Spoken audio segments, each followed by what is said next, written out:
Good day, everyone. I'm Andret Daldana, and I'm here today to discuss about presidential election.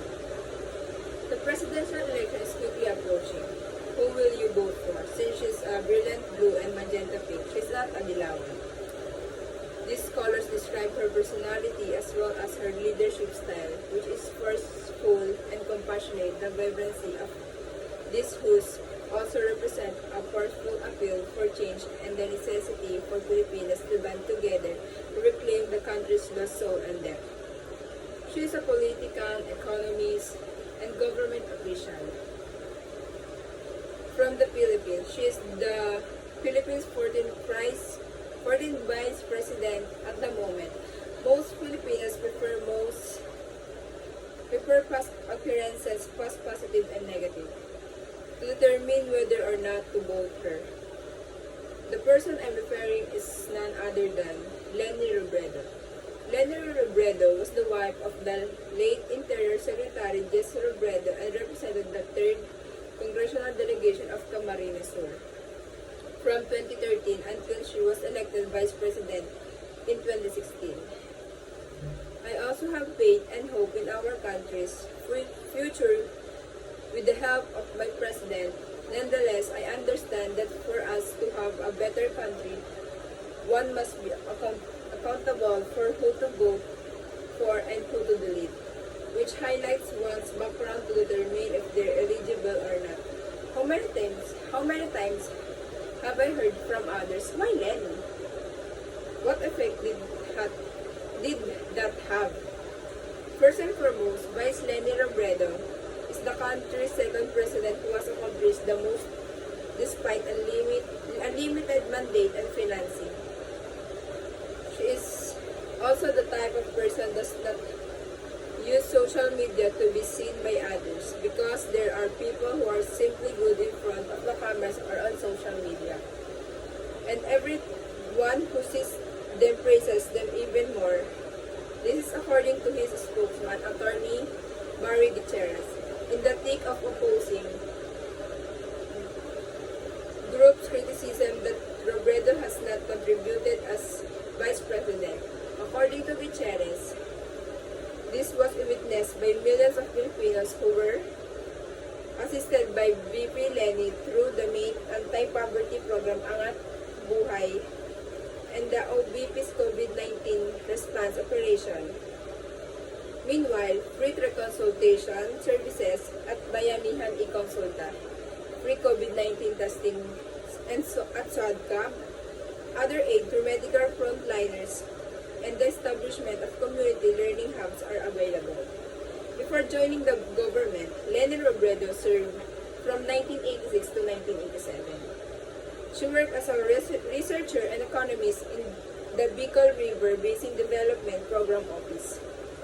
She was a professor of economics at the Universidad de Santa Isabel, worked as a paralegal while studying law from 1987 and 1997 until 1997.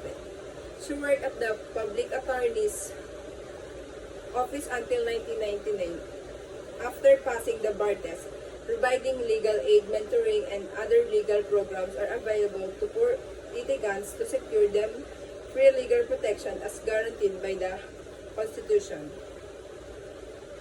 Robredo became the Philippines' second female vice president after defeating ex-Senator Marcos Jr.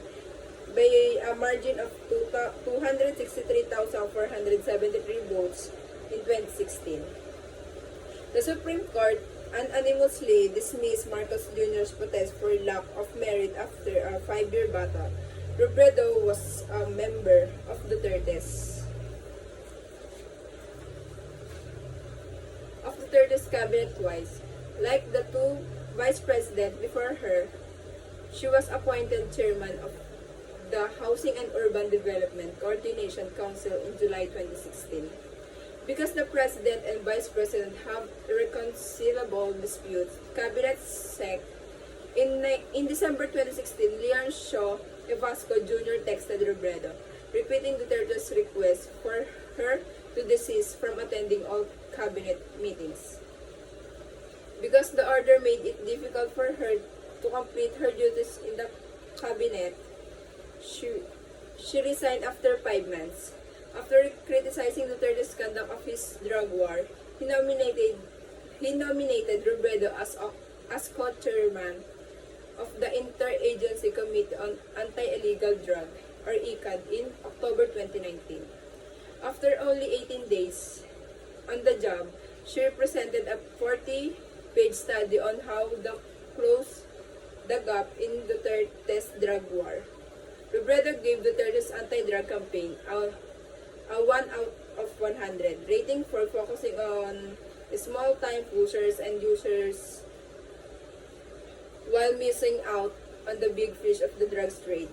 Robredo shifted her focus to her anti-poverty program, Angat Buhay, which bridges the gap between the public and private sectors to address food and food production, socialized medicine awareness programs, agricultural development infrastructure, and relocation, and promoting gender equality are all priorities. When the Philippines registered in first COVID instance in January 2020, Robredo urged Duterte to prohibit passengers from mainland China and entering the country. She also advocated for possible evacuation procedures for Filipinos living in COVID-infected areas. Robredo's office launched several pandemic response activities, including Bayanihan e-Consulta, a free teleconsultation service for outpatient in Metro Manila, and surrounding areas without access to doctors, which is now offering free COVID care kits to individuals in need. Swab Cab is a COVID-19 testing service that comes to you. Vaccine Expert is a drive-through immunization scheme that aims to accelerate job rollout in specific areas. To avoid politicization, during the campaign, the OVP discontinued its COVID-19 response. The COMELEC has yet to decide on its request to allow the initiatives to continue. Robredo's office received the highest possible grade from the Commission on Audit for 3 consecutive years from 2018 to 2020, which she stated demonstrated her office's proper use of government monies or funds.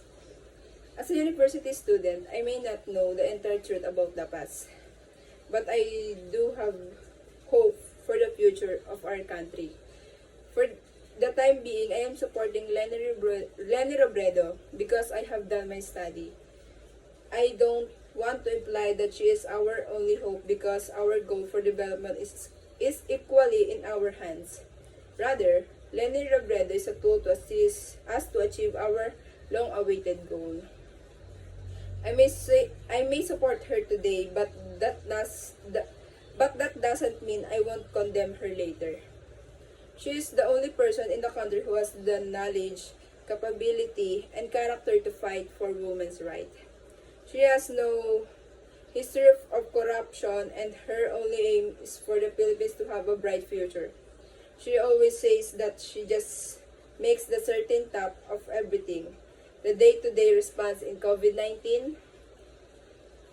When the crisis started, VP Leni has been charged of all COVID-19 response activities at the office daily, and she never doubts what work she will accomplish. Every minute, every second counts. She felt responding and not just moving after we've nailed the strategy.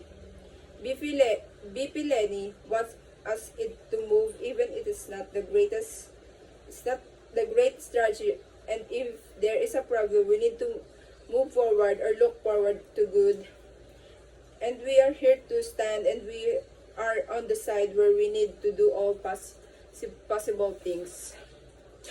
To protect ourselves and our family, we need to fight and break the current situation in our country. That's all. Thank you.